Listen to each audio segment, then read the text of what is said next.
Penguin Random House Audio presents The Wishing Game, a novel, by Meg Shaffer. Read for you by Rachel L. Jacobs and Paul Boehmer.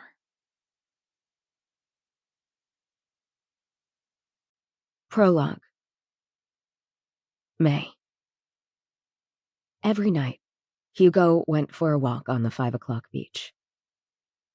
But tonight was the first time in 5 years his wandering feet spelled out an SOS in the sand. He traced the letters carefully, drawing them large enough that they could be seen from space. Not that it mattered. The tide would wash the 5 clean by dawn. It had been a bit of whimsy on Jack's part, naming it the 5 o'clock beach. Destiny, Jack said, of finding this little patch of Atlantic forest 20-odd years ago. These 90 acres right off the coast of southern Maine formed a near-perfect circle. Jack Masterson, who'd created Clock Island on paper and in imaginations, could now build it in real life. In his living room, Jack kept a clock with the numbers marked by pictures of places on the island.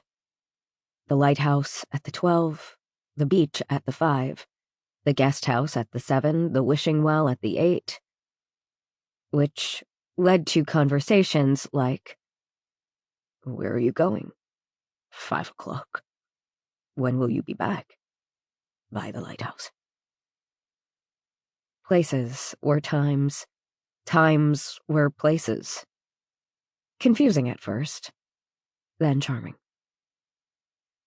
Hugo found it neither confusing nor charming anymore.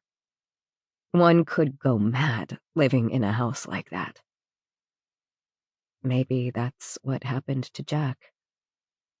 Or maybe that's what happened to Hugo. SOS. Save our sanity. The sand was so cold on his naked feet it felt wet. What day was it? May 14th? May 15th? He couldn't say for sure, but he knew summer would be here soon. His 5th summer on Clock Island. Maybe, he thought, 1 summer too many. Or was it 5 summers too many? Hugo reminded himself he was just 34 years old, which meant, if he was doing his maths correctly, unlikely, as painters weren't known for their math skills, he'd spent almost 15% of his life on an island playing bloody nanny to a grown man. Could he leave? He'd been dreaming of leaving for years, but only the way a teenager dreams of running away from home. It was different now. Now he was making plans, or at least making plans to make plans. Where would he even go? Back to London? His mum was there, but she was finally starting over. New husband, new stepdaughters, new happiness, or something like it. He didn't want to be in the way. All right, Amsterdam? No, he'd never get any work done there. Rome, same story. Manhattan then, Brooklyn. Or 5 miles away in Portland, so he could keep an eye on Jack from a close but healthy distance. Could Hugo do it? Could he abandon his old friend here with no one left to help him tell 1 hour from the next, the lighthouse from the guest house?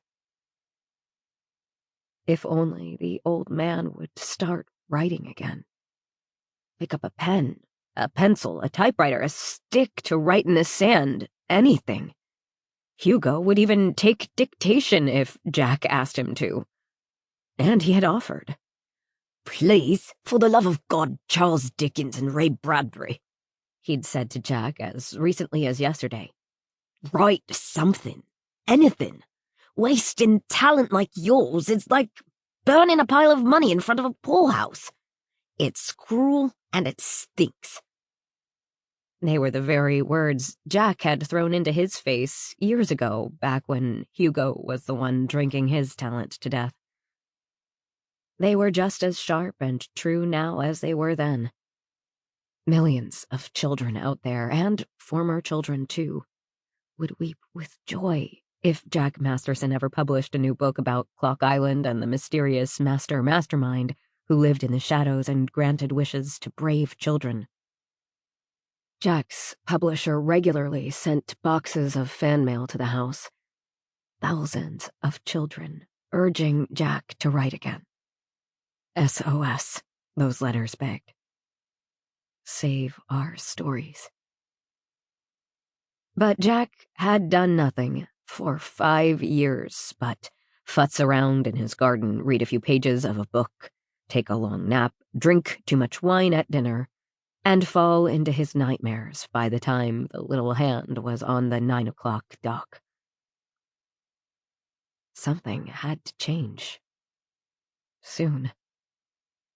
At dinner tonight, Jack hadn't made it to the bottom of his wine bottle as usual. He'd been quieter, which was either a good sign or a very bad one. And no bitter riddles either, not even Jack's favorite. 2 men on an island, and both blame the water for the loss of a wife and the death of a daughter.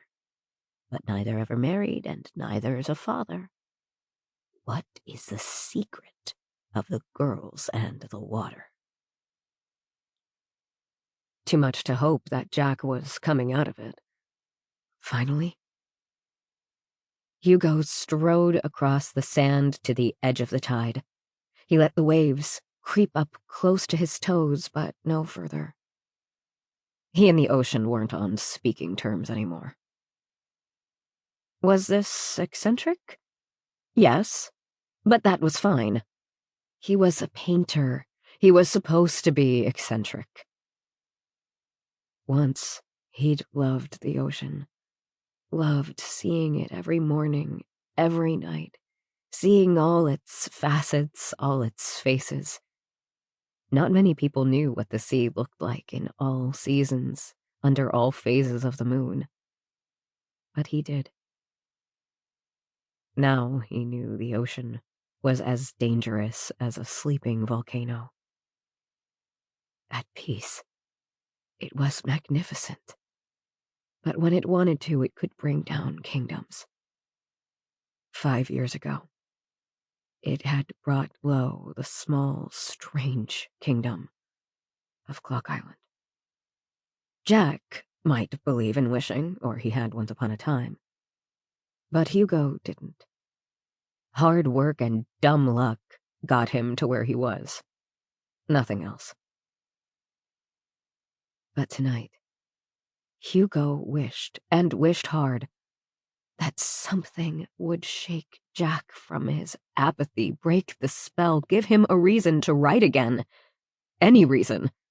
Love, money, spite, something to do besides slowly drowning himself in overpriced Cabernet. Hugo turned his back on the water. He found his shoes and dusted the sand from them. When he came to Clock Island, he'd sworn to himself he'd stay 1 or 2 months. Then he said he'd stay until Jack was back on his feet. 5 years later, and here he still was. No more. Time's up. Time to go. By this time next spring, he'd be gone. He couldn't sit and watch his old friend fade like ink on old paper until no one could read the writing anymore. His decision made, Hugo started for the path. Just then, he saw a light come on in a window. The window of Jack's writing factory. The writing factory that only the housekeeper had set foot inside for years, and today was her day off. The light in that window was low and golden. Jack's desk lamp. Jack was sitting at his desk. Sample complete. Ready to continue?